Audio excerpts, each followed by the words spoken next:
Aí, falando da função afim, só para a gente internalizar. Função afim, agora nós temos um modelo, né, de função afim, que é o y igual a x mais b. Então, eu peguei um exemplo que eu já fiz ele em sala de aula. Então, vamos olhar pelo ponto de vista da função. Dada a sequência abaixo, essa sequência abaixo aqui, no caso, é formada por palito de fósforo. Veja aqui o desenhozinho, ó. Eu formei um triângulo e utilizei 3 palitos de fósforo. Tá? Entenda como palito de fósforo ou outro palito qualquer. Aí, nesse caso aqui, eu formei 2 triângulos e utilizei 5 palitos. Nesse outro formato aqui, continuando a sequência, eu usei 3 triângulos e utilizei 7 palitos. 4 triângulos, 9 palitos. A pergunta é, quantos palitos são necessários para formar 100 triângulos?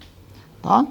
É evidente que eu não vou seguir a sequência aqui, escrevendo até chegar nos 100 e depois conferir.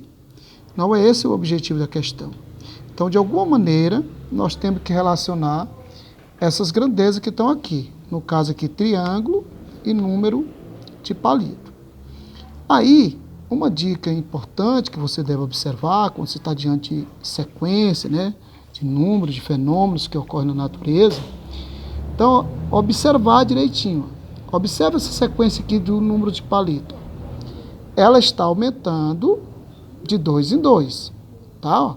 Então, ó, 4, aqui 9. De modo que se eu disser aqui, ó, nessa próxima sequência, que são 5 triângulos, eu tenho certeza que eu vou usar 11 palitos. E no próximo também, ó, 6, eu sei que é 13. Por quê?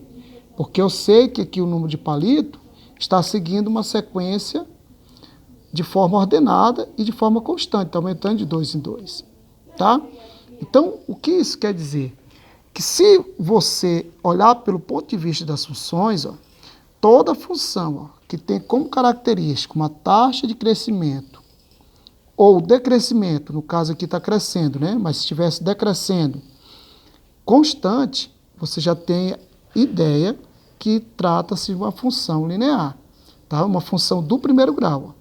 Então, repare, eu tenho uma sequência que ela está crescendo de forma constante, está aumentando de 2 em 2. Então, você já sabe que o modelo para ela aqui, ó, é do primeiro grau, ó, AX mais B, tá? Então, como eu já sei o modelo para descrever, ou a fórmula que relaciona esses dois números é uma função do primeiro grau, ó, o que eu tenho que fazer é descobrir quem é o A, quem é o B. Aí eu monto a minha fórmula em matemática. Então, aqui no caso, o meu x é o triângulo, né, a quantidade de triângulo, e o meu y é a quantidade de palito, tá? Por que eu sei que ela é do primeiro grau? Mais uma vez, ó, porque ela está tendo um crescimento de forma constante. Ó. A cada unidade que aumenta aqui no valor do x, ó, ela está tendo um crescimento constante, ou seja, de 2 em 2. Pronto, como eu sei que ela é do primeiro grau, e para montar a função do primeiro grau eu só preciso do A e do B, então, ó, quando eu tenho a taxa de crescimento, que no caso aqui é 2, eu já sei quem é o A. Ó. Então, esse A é exatamente a taxa de crescimento da função, ou a taxa de variação. Então, ó, primeira coisa, ó, o meu A, Y, é igual a 2 vezes x mais b. Por que é o 2, professor? Porque o A é exatamente a taxa de crescimento. Quem é a taxa de crescimento aqui? Que está aumentando de 2 em 2. Então, qualquer sequência que você observar isso, que vai ter muito lá nos exercícios, ó, você vai observar a sequência. Tá? Se ela tem um crescimento constante, esse já se trata de uma função do primeiro grau. E esse valor que está aumentando, essa taxa de variação constante, é exatamente o valor do A. Agora, só está faltando o valor do B. Ó.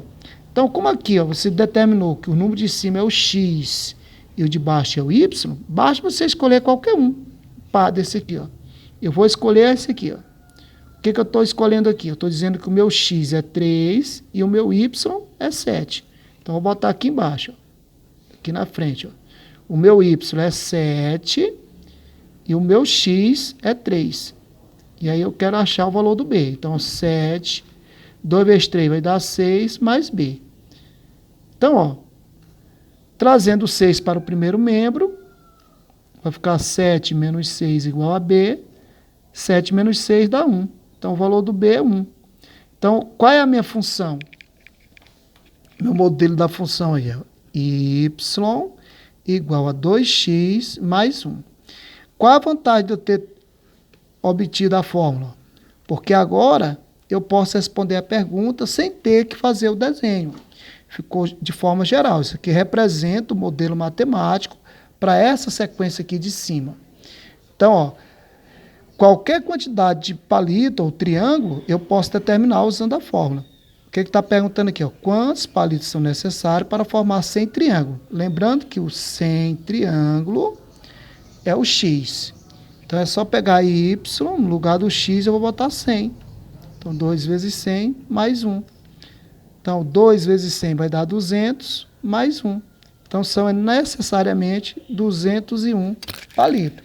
Então, esse tipo de pergunta é muito comum nessas provas, tá? Prova, exercício, onde você tem uma sequência e aí você tem que, primeiramente, achar uma fórmula, porque não dá para você fazer de dá, mas você vai passar um tempão só fazendo isso. Escrever 100, ele podia perguntar aqui, e para formar 1000, 2000, você não tinha como fazer. Então, o objetivo é você determinar a fórmula. Então, quando eu tenho uma taxa de crescimento constante, ela é do primeiro grau.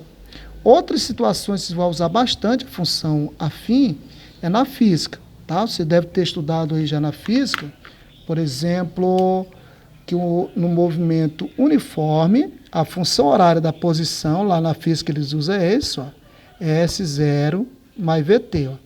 Mas, professores, S0 mais VT e aqui nós usamos AX mais B.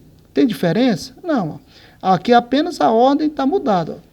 Mas se você, ó, isso aqui é o valor do A, então quem é o seu A? Aqui no caso na física ele chama é o V, né, a velocidade, e o B é o tempo que está sozinho, no caso a posição inicial. Ó. Então a função do primeiro grau, ela pode vir em outros modelos, né, usar outras letras, mas continua sendo do primeiro grau. Então é muito comum você usar isso aqui na física, tá? Então na próxima aula vamos falar dos gráficos da função, tranquilo. Aqui, como eu falei para vocês, vamos estudar as funções, já o modelo prontinho, né? Então, vocês não vão ter muita dificuldade em fazê-lo. Mas lembre-se, para você encontrar o função afim, você precisa de duas coisas. Determinar quem é o A e quem é o B. Então, vamos fazer isso aí agora graficamente. Depois, nós vamos fazer bastante exercício para montar essas funções do primeiro grau.